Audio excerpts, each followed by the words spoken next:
बिस्मिल्लाहिर्रहमानिर्रहीम अस्सलामुअलैकुम दोस्तों अज तुहाडे वास्ते एक टॉप क्लास की वैट की वीडियो लैके आए हैं जी।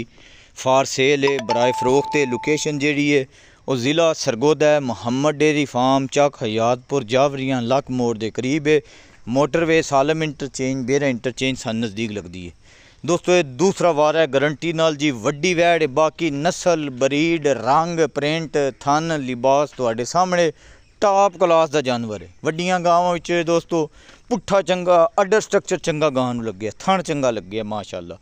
अज तारीख है 7 दिन बुध 8वां महीना अगस्त 2024 दोस्तों। ताज़ी वीडियो है। बाकी वैट दोस्तों थल्लू वेंदे पे माशाअल्लाह। वच्छी को कमाल लिबास चंगा है, थण सोहना पावर वाला लैदा, चार गुल्ले सोहने लगे हैं, कोई अजाफी बच्ची थान नहीं, उतले लेवल का जानवर है। बाकी पूरा शौक करो दोस्तों मोहम्मद डेयरी फार्म से।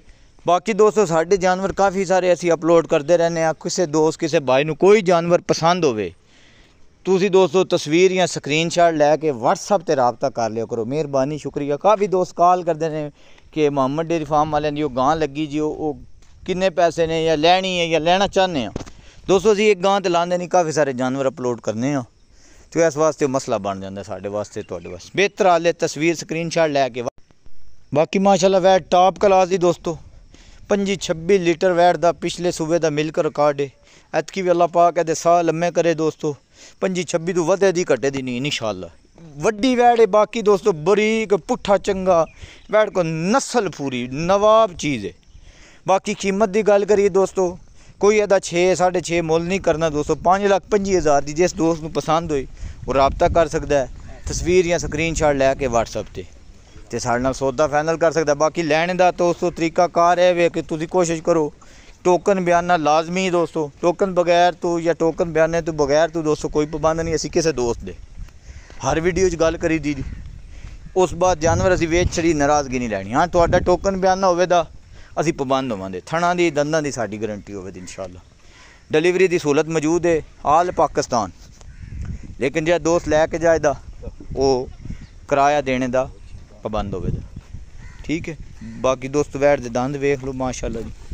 दूजन वैट गारंटी ना दी इंशाअल्लाह। 5,25,000 रुपये दोस्तों वैट की कीमत है। दूसरा सूआ है, गब्बन है, सून वाली है, तकरीबन 7 to 8 दिन लैंदी बच्चा देने चो। सिमन वैट नूं अच्छा लगे है। लोकेशन ज़िला सरगोदा है, मोहम्मद डेयरी फार्म से मौजूद है। किसी दोस्त किसी भाई नूं पसंद होवे वो रबता कर सकता है। इस तो इलावा दोस्तों साढ़े कोल होर भी 1-2 गावां मौजूद ने इंशाअल्लाह। अगर किसी दोस्त नूं चाहिए वो व्हाट्सअप पर रबता कर सकता है। उन्होंने जानवरों की वीडियो मंगा के चेक कर सकता है। एक मझ बड़ी अच्छी खड़ी है। उस तो इलावा भी अगर किसी दोस्त भाई नूं ज़्यादा जानवर चाहिए होण तां भी दोस्तों साढ़े आ सकता है फार्म ते। साढ़े कोल जिहड़े जानवर होण दे वो दोस्त नूं देआंदे, नहीं तो बाहरों भी जानवर अपने इलाके च भी लै देआंदे इंशाअल्लाह। ठीक है दोस्तों, इंशाअल्लाह एक नवी वीडियो ना फिर मिलांगे। दुआवां याद रखना है, अपना ख्याल रखना है दोस्तों। फिर एक बार रिपीट कर देने हैं दोस्तों।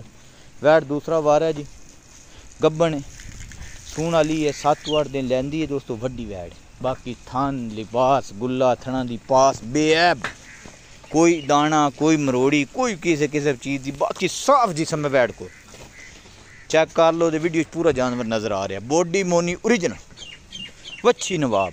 5,25,000 रुपया गाय की कीमत है। लोकेशन ज़िला सरगोदा है, मोहम्मद डेयरी फार्म से वैट मौजूद है। किसी दोस्त को पसंद हो रबता कर सकता है व्हाट्सअप पर। स्क्रीन पर नंबर दिते ने, 3 व्हाट्सअप बने। अस्सलाम।